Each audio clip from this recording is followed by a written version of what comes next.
Pro. My name is Ron Ecker, and I'd like to start by kind of finishing up on Golden State and Cleveland. There's a very important point, I think, in that game. It wasn't so much the demise of Golden State, losing 3 in a row. Who would have ever believed that? But there's one thing you have to remember. You can have a good system, you can have good players, everything can go, you can have everything that a coach would want, but it's the drive of a team and a player. And I felt that in this game, LeBron's desire to win a championship was so strong that he just carried Cleveland with him and just literally kind of intimidated Golden State. Now the players wouldn't say they were intimidated, but they certainly looked like it in that last game. Never underestimate what a player with incredible drive can do for you or against you. There's no explaining that. There's no coaching that. There's no arranging it. It just is there. One thing, though, I would point out, if you noticed, and I hope you all did, that at the very beginning of the game, I'd say the first 5 minutes, within the first 5 minutes of the game, Golden State ran a split like we do. Guy cut off the screen, rolled to the basket, got an easy layup, first basket of the game. There were about 2 other situations where they screened and cut and popped. Green got a 3-point shot off of popping. It was happened within 4 or 5 minutes of the beginning of the game. It was like we drew it up. But anyway, it was a good series, a great game, and I'm not a big fan of LeBron, but I have to hand it to him. He really had a man-sized desire to win that championship. Today we're going to talk about zone. I'm going to show you a zone, but I wanted to say a little bit about zones in general. I'm not a big zone person, but I'm not either a person that just says, no, I'm not going to play any zone. I think there's a definite place for a zone. And where I think it is in changing the pace and or the rhythm of the game. A zone slows things down, and it can take a team that is going great guns, and all of a sudden they lose it. By the same token, it can take a team from a defensive standpoint, by doing that, of getting back into the ballgame. I think that's the place for most coaches to use it. I'm not so, I guess, snobbish that I think you just can't play zone in the NBA. I think that's wrong, but I think it's you have to pick your places. But I would say that if you're looking to change rather than a timeout, or maybe you need to get a timeout to play the zone, it's not a bad strategy. It can win you some games, and I've seen that happen. There is a difference, though, also, between the coach that's kind of vacillating back and forth from a zone to man, and trying to play zone because this team doesn't play very good against it. Well, I wouldn't bank on that at all, because you're probably not that good at playing a zone either. But there is some examples. Syracuse, for example, makes a commitment to the zone. He builds his system around the zone. He plays it every minute of the game. His players get very good at it. He gets very good at it as a coach. After a while, he has seen all adjustments. He knows how to make adjustments. If you're willing to do that, then I think it's a respectable choice that you're making. But it requires a commitment, the kind of commitment where you don't give up the first time they hit two threes in a row. Now, the Rover defense that I want to show you is a defense that, in conjunction with another coach, Dave Bliss, who was at Baylor at the time, spent some time together. He wanted to play more zone. I just was kind of consulting, but he came up with a concept that I took away with me. Not the same zone he played, but the concept that he had. And I'm going to show you that concept on the board. Now, when I went to Orlando, I took that zone with me, and we played that zone. And we played it correctly. We played it when we needed it, when it was time to change the rhythm or pace of the game. And it had some dramatic effects and won some ball games for us. When we left, Johnny Davis, who had been the head coach and because of it knew the zone, went to Minnesota, and they played it for a year the same way and had a lot of success doing it. And then Paul Westhead, who was on the Orlando staff, really kind of fell in love with it. When he left Orlando, he went into the WNBA. He won a championship, but he committed to the zone. He played it every minute of the game through that whole season and won the championship with it. It has been very good, and the Rover concept is the key to it, and we're going to show you that right now on the board. And so we'll take a look at it. I find it hard to explain zones because it's so different. Your zones are shifting by where the ball is, not by where men are. And but other than that, you pretty much end up playing a guy just like you do in a man. The difference is the people away from the man that's got the ball. And there are big holes in the zone. But I think the Rover picks up those holes better than any other defense that I've seen. So now I'll go to the board and we'll take a look at it. I'd like to start by just showing you, trying to diagram for you the responsibilities of everybody in the zone, the areas that they're responsible for. This is the Rover. This is where he starts. These numbers could be any players you want to put there. Generally, the bigger players are playing those spots. But it's not unlikely, and in fact, I've used it this way, that one of these guys, if he's pretty mobile, can play this spot, which really, if he's fairly mobile, really makes this position that much more important. But the Rover basically has the lane lines. We don't want the Rover to get out a long ways because you'll see why in a little bit. The two wingmen or elbow men have this area. We don't draw them into the middle.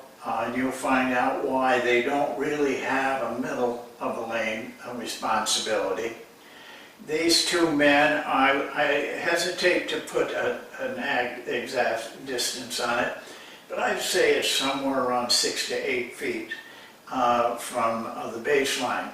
They are responsible for all of this, that area. Now let's remember, these are not exact foot by foot, inch by inch areas. You know, in the game, those lines go off. And there is a lot of not a lot of problems, but it can be a problem, of areas where, you know, the two people could cover. For example, a guy that's, say, right in here, who takes them, the 5 or the 2? Our rule on that is we don't want our bigs out any more than they have to. They have to take them for the time being because his mind might be occupied. But this man should relieve them as soon as possible if it's a close call there. This isn't going to be so close because we don't want the Rover going over there. So, and they're not to come out a long ways to get a man. So a guy could be in here someplace. He could still be out of that area we've drawn. So those are really just guidelines rather than, you know, developed in concrete. Now this is how I present the zone shifts to the teams. We have 3 players here, and we don't have anybody on the weak side, and we just move the ball back and forth. Okay, after they've been told and shown how to make the shifts. The big one here, and this is the concept that intrigued me. The Rover always plays in a direct line between the man with the ball and the basket. It has an amazing effect. Really, if you're any good at all at playing against the zone, you have to penetrate the zone. If you're just going to throw it around, shoot outside shots, that's why you can play a zone. But this Rover takes away passing penetration and dribble penetration. So now the offense is almost forced to be an outside team. So when this pass is made, and there's a little difference in how you play a man in the zone. We like our men a little bit softer, but hands up so that the pass is still difficult, because they have to make some pretty definite movements that, you know, quick, have to get to those spots in a hurry. So when this pass is made, this Rover has to get here, and maybe even a little bit deeper. Okay, now does he have a man? No. But if there's a man in the area, what we tell him is that get on their side. Don't try to get in front or behind them. Get on their side. So all you have to do is keep the ball from coming in. I mean, if you're right next to the guy and they pass it in, you should be able to deflect that ball. But if you start playing in front or behind, you get sealed in and can't make the movements you need to make. Now, as the pass is made to the corner, and we're going to come back to what 5 is a little bit, then the Rover moves so that he's in direct line. If there's a postman, he can put his hand out and you know, just be in a position where he can deflect the pass. That's a hard thing for the team to see and the Rover to see, but they never get hurt on it because of the positioning. So you know, they just have to accept that. Here's one thing: when the ball is at the top, these 2 men, any postman, must be overplayed for this pass, not this pass, this pass, because the Rover is out and he can't help. And if they can get it in there with a direct pass, the way it's set up, and the zone is playing zones instead of man, this guy's really got a chance to get good shots. Deny this pass. That's very important to the success of the zone. Now, once this pass is made, then he should get on this side of the man. Now you have the Rover down here. If this guy gets too far out, he just lets him go. The Rover can handle that and gets back in his position, because he's got to get out on this man when that pass is made. Then the Rover protects. Right away, people are going to say, well, wow, this guy could beat that guy driving, but he won't beat him because the Rover's sitting right there. And that's why the Rover has to get all the way down, which is one of the things players are reluctant to do. And but we still force them and keep making them do. The Rover position is relatively simple. You can put almost anybody in there. We put, we had a guy at Orlando who could really shoot threes, but he couldn't defend anybody. We put him here. And because he could do this, he didn't have to defend anybody. And so you can use any combination of men that you want to. It's a simple defense to learn. Players catch on very quickly. You don't need to practice it a lot, but you do need to practice it. One other thing you must know about. This pass out to here, when the Rover is down there, creates a problem. First of all, we try to demand that our Rover get out there. If this guy's putting a little pressure on him, that's a long lob pass. If he really works at it, a lot of times he can get out there. But if he can't, because sometimes it gets jammed up in there, the adjustment we make, and the players don't have any trouble adjusting to this, the pass comes out, he sees that the Rover's not going to get there. He takes him, the Rover replaces him. Okay, now don't try to drop this guy off and get the Rover on. The Rover actually now plays here. From now on, this guy is the Rover. The Rover position is easy to learn. We put everybody in at the Rover so they can get a feel for it. So it looks kind of like this. Pass, Rover goes down. First of all, ball here, denying. I didn't draw it because it gets a little cluttered in there, but I'm telling you that he's denying. Pass is made. 2 gets out and plays him. 5 goes to the other baseline side. Rover comes in and plays in a direct line. These 2 men on the weak side are responsible for cutters coming in from the weak side. This guy's taking this area, he takes this area on the weak side. And occasionally, they may set a man here. This guy's got to kind of guard him and cutters coming in. Next, the ball goes from here to there. The 5-man goes out. The Rover gets in line. 4 and 1 over on this weak side are doing the same thing, but they give a little bit more. There is also the possibility of a cross-court pass.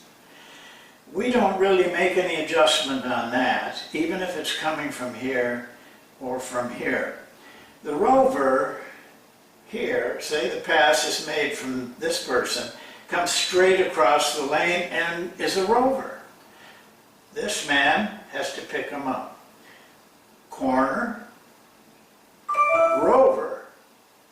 This man picks that cross-court pass up. And that's really as simple and as complete as I can tell you. It does not take a lot of practice, for one thing. It doesn't take a lot of savvy, so to speak. But don't make the mistake of not practicing it. This is the strength, I think, of the zone defense.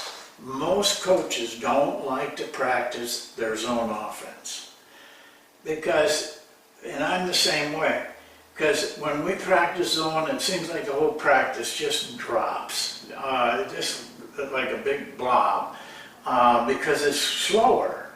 Offensively, it's slower to get shots. And a lot of teams don't move their players. So consequently, it takes a long time to get a good shot.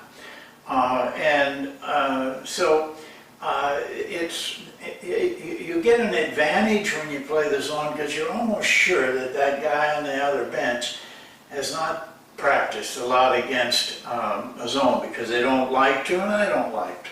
But I do it because I know I have to, but I kind of pick my spots. A lot of times I move it to the end of practice because if they're going to go down, well, we're towards the end anyway, because it can ruin almost a practice.